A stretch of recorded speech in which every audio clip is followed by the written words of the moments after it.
Hello Swatantra TV viewers.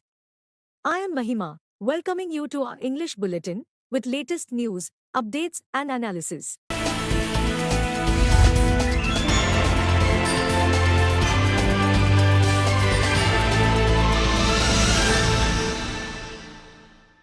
Union Finance Minister Nirmala Sitharaman on Thursday tabled a white paper on the Indian economy in Lok Sabha. The government announced when it presented interim budget that it would come out with a white paper on the status of economy. It states that in 2014, when the NDA formed the government, the economy was in a fragile state. Public finances were in bad shape. There was economic mismanagement and financial indiscipline, and there was widespread corruption. It was a crisis situation, the white paper said. In an all-out attack, the centre, in its comparative analysis on the 10 years of the UPA government, stated that UPA inherited a healthy economy but made it non-performing in 10 years. A war of words ensued between the centre and the opposition after the Congress released the black paper this morning. A white paper is meant to highlight new policies and achievements of the government. It was released in the hope that it would garner public support for the BJP. It said that the ND government had overcome the crisis and the economy has been put firmly on a high sustainable growth path, she had said. Sir, I rise to move that the bill to provide for the withdrawal of certain sums from and out of the Consolidated Fund of India for the services of a part of the financial year 24-25 as passed by the Lok Sabha be taken into consideration. Motion for consideration of the appropriation vote on account bill 2024. You moved all together? Should I move it all separately? Each one I by think one? you can move all together. I again rise to move that the bill to authorize payment and appropriation of certain further sums from and out of the Consolidated Fund of India for the services of the financial year 23-24 as passed by the Lok Sabha to be taken into consideration. I also move that the bill to authorize payment and appropriation of certain sums from and out of the Consolidated Fund of the Union Territory of Jammu and Kashmir for the services of the financial year 24-25 as passed by Lok Sabha be taken into consideration. Again, I also move that the bill to authorize the payment and appropriation of certain further sums from and out of the Consolidated Fund of the Union Territory of Jammu and Kashmir for the services of financial year 23-24 as passed by Lok Sabha be taken into consideration. And finally, sir, I move that the bill to continue the existing rates of income tax for the financial year 24-25 and to provide for certain relief to taxpayers and to make amendments in certain enactments as passed by the Lok Sabha be taken into consideration. Thank you. Telangana state government will set up a dedicated artificial intelligence or AI unit in Hyderabad and position Hyderabad and Telangana as AI capital of the country by inviting the top global and national technology companies. This was announced by Telangana Governor Tamilisai Soundararajan during her traditional address to the joint sitting of legislature to mark the commencement of budget session on Thursday. She said that the focus would not just be to create digital infrastructure, but also to make it accessible and affordable to all sections of society. She further said that the government would implement digital literacy program to ensure that every household, regardless of its economic status or location, would be able to benefit from the rapid digital adoption of opportunities that are arising, she said. Telangana state government will implement two more guarantees which include providing LPG cylinder at 500 rupees and supply of free electricity up to 200 units to eligible households.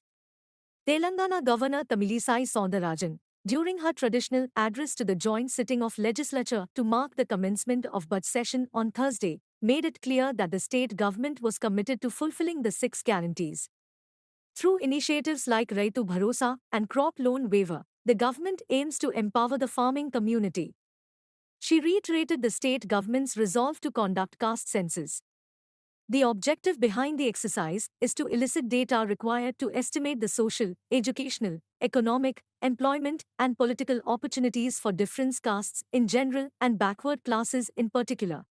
Our government is committed to restoring financial discipline and transparency. The white paper on finance released during the last session of the Assembly has laid bare the incompetent and reckless manner in which the previous government has managed public finance.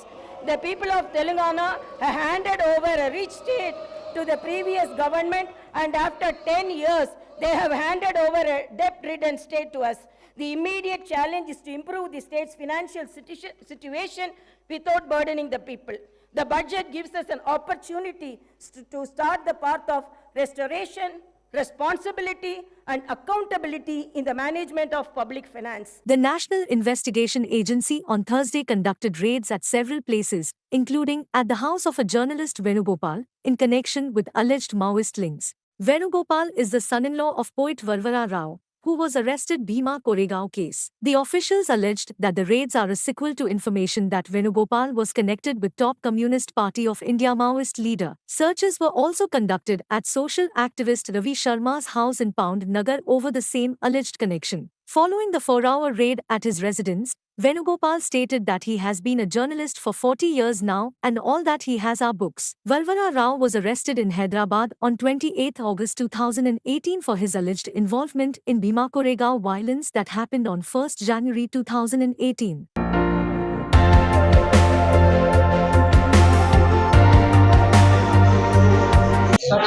2 months back సరిగ్గా నాకు గుర్తులేదు కానీ Kukatpally Malaysian township దగ్గర సంజయ్ దీపక్ రావు అని ఎవరో arrest అయ్యారు. Maoist leader ని పేపర్లలో వస్తే అప్పుడే పేపర్లలో వచ్చినాకనే చూసినాం ఆయన పేరు, విన్నాం ఫస్ట్ టైం. ఆ తర్వాత కొద్ది రోజులకి లాయర్స్ ఎఫ్ఐఆర్ లో అట్లా మీ పేరు కూడా మెన్షన్ ఉంది అని అన్నారు. తర్వాత ఎఫ్ఐఆర్ తీసుకొని చూసాం.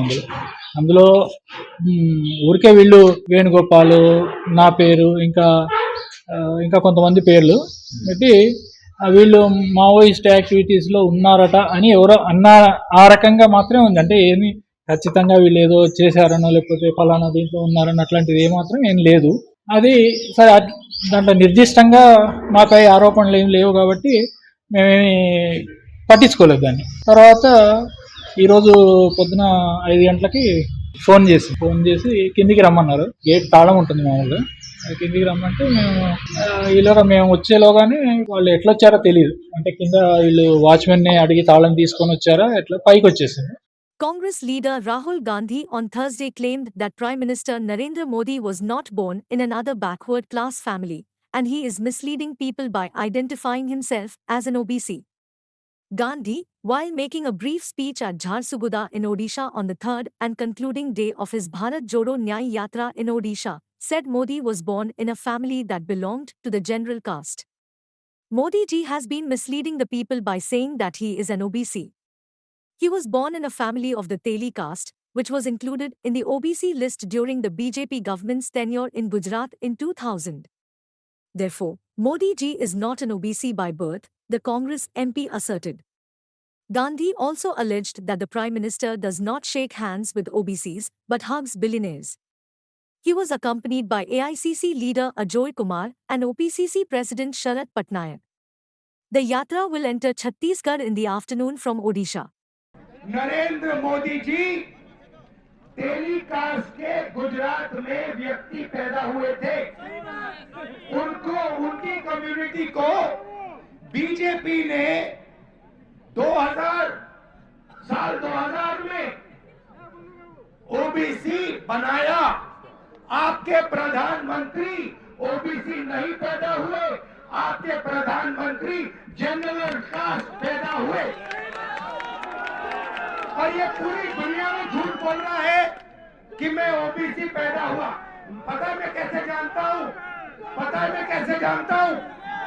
सुनो, मुझे बर्थ सर्टिफिकेट की कोई जरूरत नहीं है. पता मैं कैसे जानता हूं कि आपके प्रधानमंत्री ओबीसी पैदा नहीं हुए?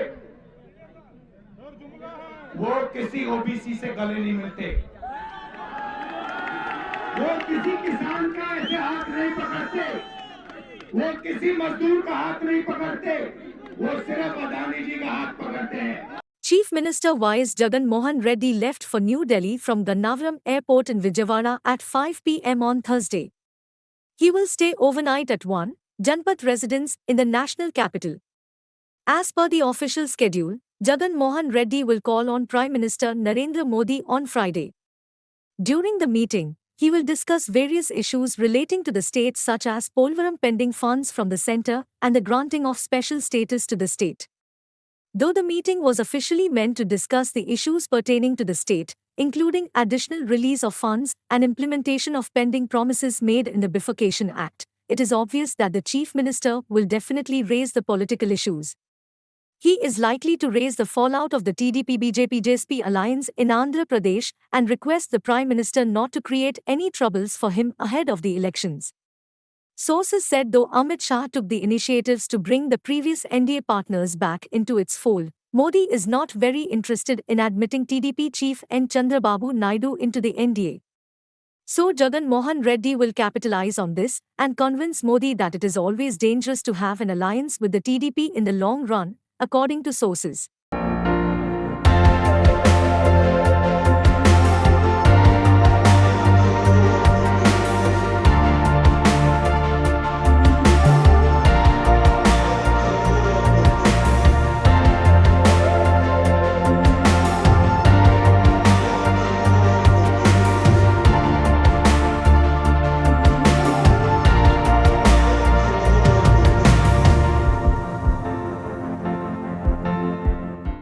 TDP President N. Chandrababu Naidu returned to Hyderabad after meeting Union Home Minister Amit Shah and BJP President JP Nadda in Delhi late on Wednesday night to discuss a tripartite electoral alliance for forthcoming simultaneous elections to the Andhra Pradesh Assembly and the Lok Sabha.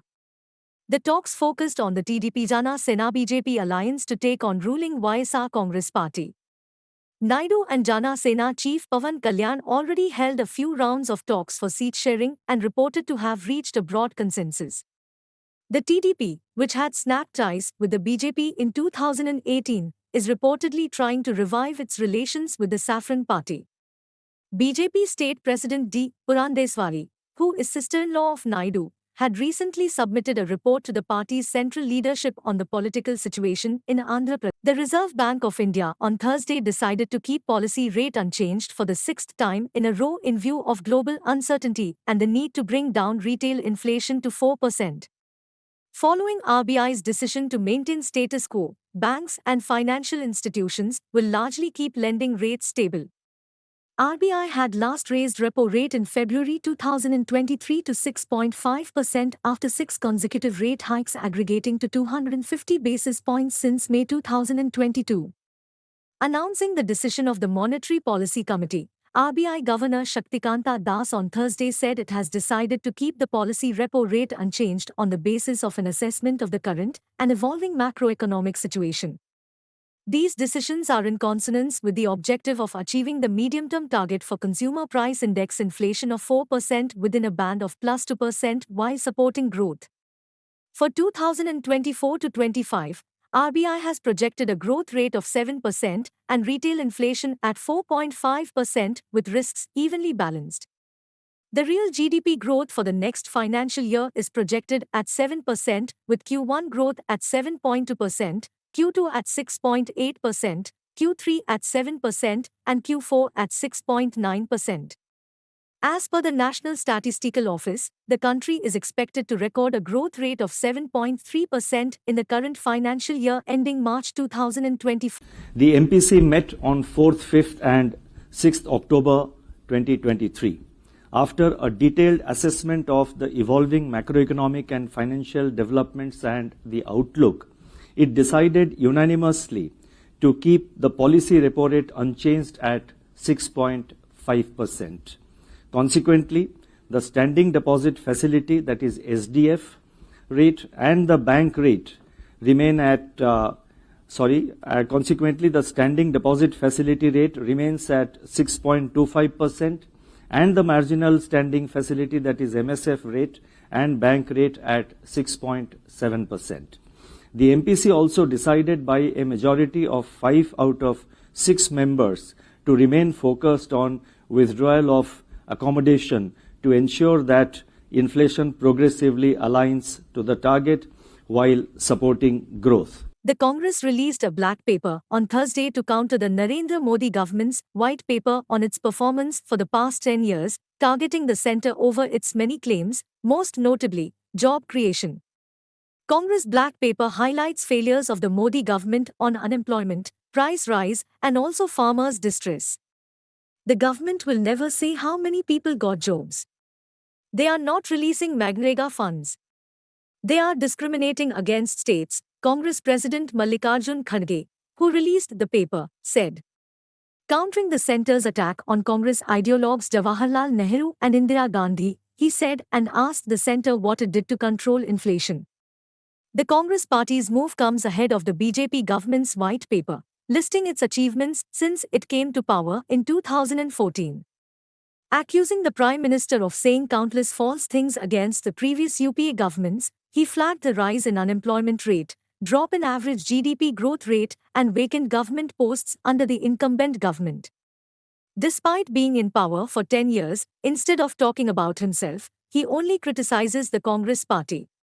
Even today, he did not talk about price rise, unemployment, and economic inequality. Khadge said, adding, Modi ki guarantee is only to spread lies. का divide करने का उन्होंने, अरे भाई साहब मोदी जी, आप जब chief minister थे गुजरात के, आपने पूछा केंद्र सरकार उस वक्त के यूपीए गवर्नमेंट को कि 50% टैक्स स्टेट को मिलना चाहिए, और उन्होंने ये भी कहा टैक्स नहीं देना चाहिए अगर हमको। ये भी उदाहरण उन्होंने दिया, 48,600 करोड़ मैं टैक्स देता हूँ गुजरात, और मेरे को 2.5% वापिस मिलता। फिर ये डिवाइड की बात हो गई नहीं। ये लोग अगर दूसरे पार्टी के लोग बात कर रहे हैं तो आपने तो खुद बोला चीफ मिनिस्टर होते, और वही बात अगर दूसरा बोलता है वो देशद्रोही होता, वो देश तोड़ने की बात करता। तुम क्या करें? तुम तो देश तोड़ने की बात हमेशा करते हैं, दंगे करवाए, पीछे लोगों को भड़काए, ऐसे ऐसे भाषण करके भड़काए, पूछो मत। और वही आदमी आज ये कहता है साउथ नॉर्थ की झगड़ा कर रहे, देश को तोड़ना चाहते हैं। तुम कौन सी बात किए? Benchmark stock indices Sensex and Nifty tanked around 1% on Thursday, dragged by selling in banking and auto shares due to increased uncertainty about the timing of interest rate cuts after the RBI's monetary policy decision. Erasing all its early gains, the 30-share BSE Sensex fell by 723.57 points or 1% to settle at 71,428.43. The barometer slipped into red after the announcement of the RBI monetary policy and hit a low of 71,230.62 thereafter, reflecting a loss of 921.38 points or 1.27%. The Nifty shed 212.55 points or 0.97% to settle at 21,717.95. The RBI Monetary Policy Committee on Thursday decided to keep policy rate unchanged for the sixth time in a row in view of global uncertainty and the need to bring down retail inflation to 4%. The RBI also maintained its withdrawal of accommodative stance.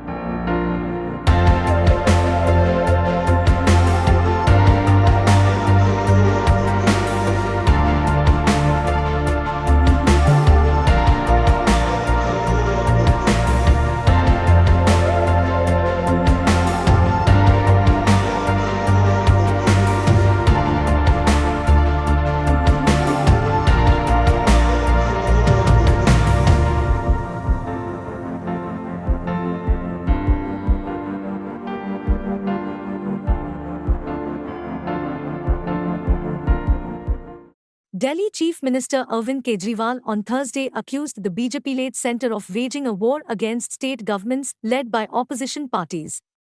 Leaders and lawmakers from the Left Democratic Front of Kerala, led by Chief Minister Pinarayi Vijayan, staged a protest against the union government at Delhi's Jantar Mantar on Thursday. Kejriwal participated in the protest. Opposition parties represent 70 crore people in the country. The BJP has waged a war against the opposition-ruled states. The centre is using all the tactics to harass the opposition governments, Kejriwal said at the protest. He added, it is depriving them of valid funds, obstructs work through governors and lieutenant governor.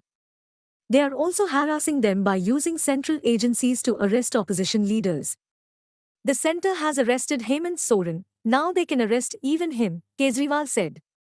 Leaders and lawmakers from the Left Democratic Front of Kerala, led by Chief Minister Pinarayi Vijayan, staged a protest against the union government at Delhi's Jantar Mantar on Thursday. The Kerala Chief Minister accused the central government of not giving states their due share of taxes and using governors in opposition-ruled states to disrupt the functioning of the governments. Coming down year after year, while the states are being forced to chip in more and more.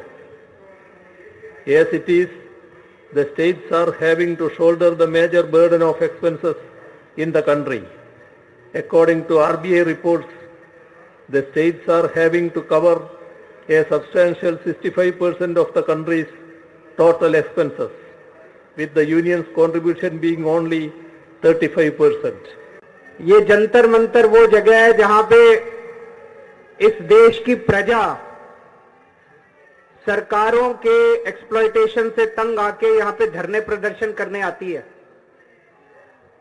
लेकिन आज यहां पे केरला के मुख्यमंत्री को अपना सारा कामकाज छोड़ के केरला से दिल्ली यहां पे धरना करने के लिए आना पड़ा केंद्र सरकार की ज्यादतियों के खिलाफ।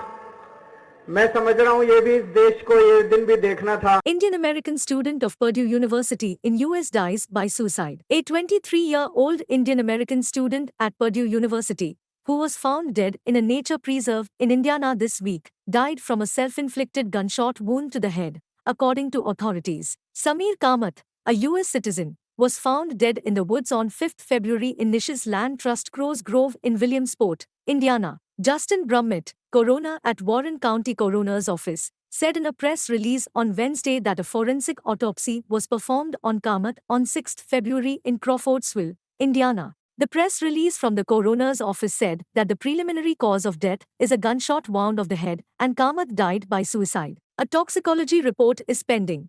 Through extensive investigation by the Warren County Coroner's Office in conjunction with multiple other local and federal agencies, the authorities said that they are now able to release a preliminary cause and manner of death, the release said.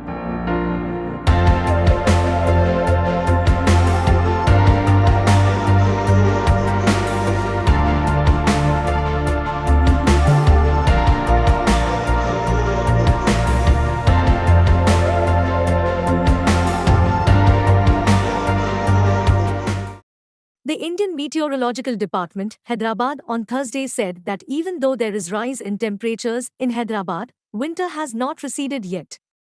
The IMD's predictions suggest that while winter might not be entirely over for Hyderabad, some respite from the scorching heat is on the horizon. Hyderabad, though not slated for rain, is expected to experience a slight drop in temperatures starting Saturday, providing a brief reprieve. Night temperatures are also likely to decrease. Thursday saw Hyderabad grappled with sweltering conditions, with the average maximum temperature settling at 36.2 degrees Celsius. The mercury refused to relent even during the night, with the minimum temperature recorded at 22.2 degrees Celsius. Almost all localities experienced daytime temperatures surpassing the 35-degree mark. Areas including Bahadurpura and Rajendrangar recorded 38.5 degrees Celsius. Similarly, Kapra and Begumpet registered temperatures of 38.4 degrees Celsius. Mospet, Sikandarabad, and Karwan also experienced intense heat, with temperatures hovering around the 38 degrees Celsius mark.